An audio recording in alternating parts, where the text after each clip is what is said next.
नमस्कार दोस्तों, मैं सतीश गौर प्रोविंस जीएस स्टडी में आपका स्वागत है। कैसे हैं आप लोग? उम्मीद करता हूं आप स्वस्थ होंगे, मस्त होंगे।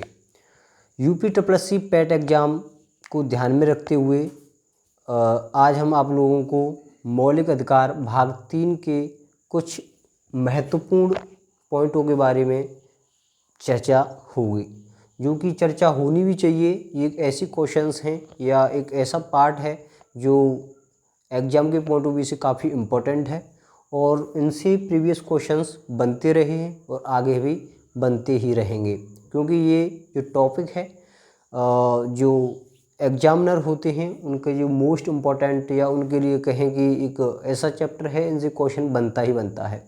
तो आज मैं आप लोगों को इस चैप्टर से अच्छी तरह से रूबरू करा देता हूं कि आप लोगों को एक बार इस वीडियो को देखने के बाद दोबारा ज़रूरत पड़ेगी नहीं। हालांकि मौलिक अधिकार होते हैं वो 12 से 35 तक होते हैं। मैं अभी आपको आर्टिकल 21 तक इस वीडियो में बताऊंगा। उसके बाद में इसका मैं पार्ट 2 लाऊंगा, तो आप लोगों को दूसरे पार्ट में 21 से 35 तक आपको बता दिया जाएगा। तो आप लोगों को जो भी मैं इसमें बता रहा हूँ, जो मेरा सोर्स है वो NCERT बुक से आपसे लिया गया है और जो NCERT बुक को ही वनडे एग्जाम्स फॉलो करते हैं गवर्नमेंट के लिए। तो NCERT से जो भी मुझे आपके लिए मिला, मेन जो चीज़ है, प्रीवियस ईयर से भी मैंने कुछ निकाला है, लेकिन मेरा मेन सोर्स होता है वो NCERT होता है। तो आप लोग ध्यान से देखिए, मैंने दिया यहाँ पे मौलिक अधिकार। मौलिक अधिकार एक्चुअली आर्टिकल 12 से 35 तक होता है, ये आप लोगों ने पढ़ा हुआ। मौलिक अधिकार में जो अनुच्छेद 12 से 35 तक हम पढ़ेंगे, इसमें से अभी हम आर्टिकल 21 तक पढ़ रहे हैं। इसमें दिया है मौलिक अधिकार को भाग 3 के अंतर्गत रखा जाता है। संविधान के भाग 3 को मैग्ना कार्टा भी कहा जाता है। दोस्तों मोस्ट इंपॉर्टेंट क्वेश्चन है, डायरेक्टली क्वेश्चन पूछ लिया जाता है, निम्न में से किस भाग को मैग्ना कार्टा भी कहा जाता है? तो संविधान के भाग 3 को मैग्ना कार्टा भी कहा जाता है। इस चीज़ को ध्यान से सुन लें आप, संविधान के भाग 3 को मैग्ना कार्टा भी कहा जाता है। जी हाँ दोस्तों, ये मोस्ट इम्पॉर्टेंट क्वेश्चन है। ये फेवरेट क्वेश्चन है, एग्जामिनर का फेवरेट क्वेश्चन कि मैग्ना कार्टा किस भाग को कहा जाता है? तो भाग 3 को, संविधान के भाग 3 को मैग्ना कार्टा भी कहा जाता है। तो ये मोस्ट इंपॉर्टेंट क्वेश्चन की कैटेगरी में रखें तो ये गलत नहीं हुआ। इस चीज़ को काफ़ी ध्यान रखें। हालांकि ये सभी इंपॉर्टेंट ही मैंने आपके लिए लिखे हुए हैं। उसके बाद में मूल संविधान में 7 मौलिक अधिकार थे। मूल संविधान में 7 मौलिक अधिकार थे, लेकिन 44वें संविधान संशोधन 1978 द्वारा संपत्ति के अधिकार को मौलिक अधिकार की सूची से हटाकर इसे संविधान के अनुच्छेद 301 के अंतर्गत कानूनी अधिकार के रूप में रखा गया है। ये भी क्वेश्चन काफ़ी बार पूछ लिया गया है। इस चीज़ का जो क्वेश्चन रिपीट हुआ है, इस चीज़ को आप खुद बता सकते हैं। यदि आप 3 से 4 साल से आप प्रिपेयरिंग कर रहे हो तो आपने जितने भी प्रीवियस ईयर क्वेश्चन लगाए आपको ज़रूर बता सकते हैं कि ये क्वेश्चंस कितनी बार रिपीट हुआ है। जो संविधान में जो मौलिक अधिकार है, जो 7 मौलिक अधिकार हैं, लेकिन 44वें संविधान संशोधन 1978 के संपत्ति के अधिकार को मौलिक अधिकार की सूची से हटाकर इसे संविधान के अनुच्छेद 301 के अंतर्गत रखा गया है, अंतर्गत कानूनी अधिकार के रूप में रखा गया है। आपको क्वेश्चन किस तरह से पूछेगा वो मैं आपको बताऊंगा।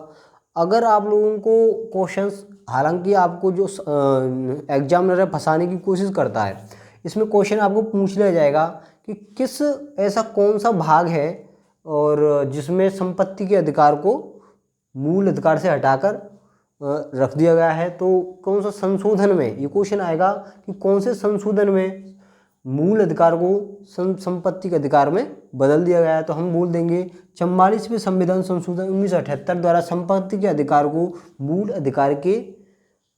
अधिकार की सूची से हटाकर इसे संविधान के अनुच्छेद 301 के अंतर्गत कानूनी अधिकार के रूप में रखा गया है।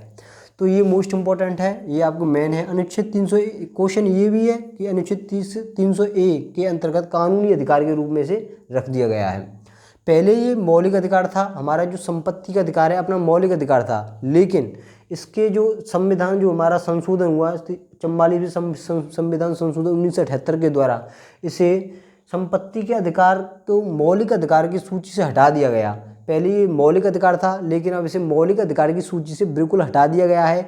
अब ये क्या हो गया है, कानूनी अधिकार के रूप में रखा गया है। तो ये क्वेश्चन आपके लिए मोस्ट इंपॉर्टेंट, बहुत मोस्ट जितनी बार आप मोस्ट लिखें उतना ही कम होगा। उसके बाद में आपको अनुच्छेद 14 के रूप में बता दूं, आपको पता ही है कि जो मौलिक अधिकार हैं 12 से लेकर 35 तक हैं। मैंने यहाँ पे 12 13 इतना इम्पोर्टेंट नहीं है, लेकिन 14 जो इम्पोर्टेंट है, जिस ये क्वेश्चन काफ़ी ज़्यादा पूछा जाता है, 14 से 18 से 20 तक काफ़ी पूछा।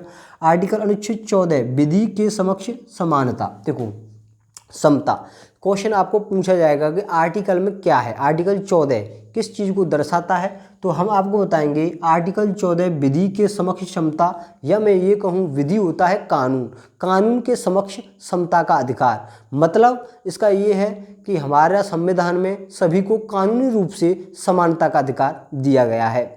तो आप सभी लोग इस चीज़ को समझ सकते हैं। हालांकि जो किताब की जो लैंग्वेज होती है वो काफ़ी घुमा फिरा कर कहती है, लेकिन मैं आपको सीधा सीधा आपको बता दूं कि इसका मतलब विधि के समक्ष समानता का समता का अर्थ यही होता है कि जो कानून होता है उसके लिए सभी बराबर हैं। बस आर्टिकल 14 यही कहता है। आर्टिकल 14 के बाद में आपका अनुच्छेद 15 आता है। अनुच्छेद 15 बहुत ज़्यादा मोस्ट इंपॉर्टेंट है एग्जामिनर का, कि आर्टिकल 15 या तो आपको पूछ लिया जाएगा कि आर्टिकल 15 में क्या है या किससे रिलेटेड है, या ये पूछा है भेदभाव का निषेध किस आर्टिकल में दिया गया है, तो हम आपको डायरेक्टली बता देंगे जो भेदभाव का निषेध है वो आर्टिकल 15 में दिया गया है। उसके बाद में अनुच्छेद 16 अवसर की समानता, जो भी आपकी जो समानता होती है वो आपके आर्टिकल 16 में दी गई है। अनुच्छेद 17 अस्पृश्यता का अंत। जी हाँ दोस्तों, ये आपका मोस्ट इंपॉर्टेंट क्वेश्चन है। ये भी आर्टिकल 17 अस्पृश्यता का अंत की जो छुआछूत होती है उसका अंत रखा गया है आर्टिकल 17 में। ये भी क्वेश्चंस काफ़ी एग्जामिनर काफ़ी इम्पोर्टेंट उसमें रखते हैं इस क्वेश्चंस को। तो मोस्ट इम्पोर्टेंट क्वेश्चन है आर्टिकल 17 अस्पृश्यता का अंत, मतलब जो छुआछूत होती है उसका अंत किया गया है इसमें। आर्टिकल 18 मोस्ट इंपॉर्टेंट है, डायरेक्टली रखा जाता है, डायरेक्टली क्वेश्चन रख दिया जाता है कि उपाधियों का अंत किस अनुच्छेद में किया गया है। तो उपाधियों का अंत किस अनुच्छेद में, अनुच्छेद 18। अनुच्छेद 18 में क्या है, उपाधियों का अंत।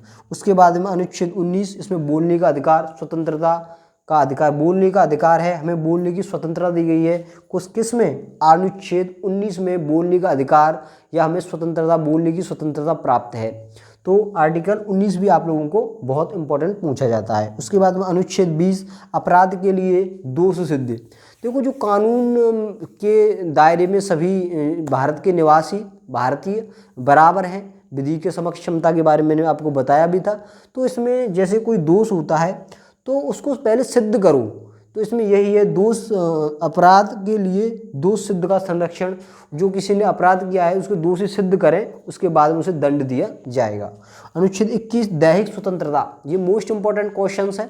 दैहिक स्वतंत्रता एक ऐसा है जैसे अपने देह की स्वतंत्रता, संविधान में इस चीज़ को काफ़ी प्रायोरिटी मिली है कि दैहिक स्वतंत्रता काफ़ी इंपॉर्टेंट और ज़रूरी है। तो आर्टिकल अनुच्छेद 21 क्वेश्चन पूछा जाएगा, निम्न में से किस अनुच्छेद में दैहिक स्वतंत्रता है। तो आर्टिकल 21 में दैहिक स्वतंत्रता दी गई है। तो ये आप लोगों के लिए मोस्ट क्वेश्चन है जो कि मौलिक अधिकार के इम्पोर्टेंस को देखते हुए और एग्ज़ाम के जो ऑल ओवर वनडे एग्ज़ाम हैं उनको देखते हुए कि एग्जामर यहाँ से ज़्यादा क्वेश्चन उठाते हैं, तो मैंने आप लोगों को मौलिक अधिकार के आर्टिकल 12 से 21 तक अभी दिया है। यहाँ से आगे आप लोगों को मैं 21 से लेकर 35 तक अनुच्छेद, अभी तो आर्टिकल 21 तक ही दिया है, अभी 21 से 35 तक पार्ट 2 आएगा आप लोगों के लिए। और ऐसे अभी के लिए इस पार्ट को आप देखें, एंजॉय करें, और मुझे उम्मीद है कि ये मेरी वीडियो आपको पसंद आएगी। यदि आप लोगों को मेरी वीडियो पसंद आए लाइक, सब्सक्राइब और कमेंट ज़रूर करें। और UPSSC पैट एग्ज़ाम जो स्टूडेंट्स हैं उनके लिए शुभकामनाएं। आप लोग इसे ज़रूर देखें एक बार, और इसे लाइक, कमेंट, सब्सक्राइब जरूर करें और शेयर भी करें। धन्यवाद।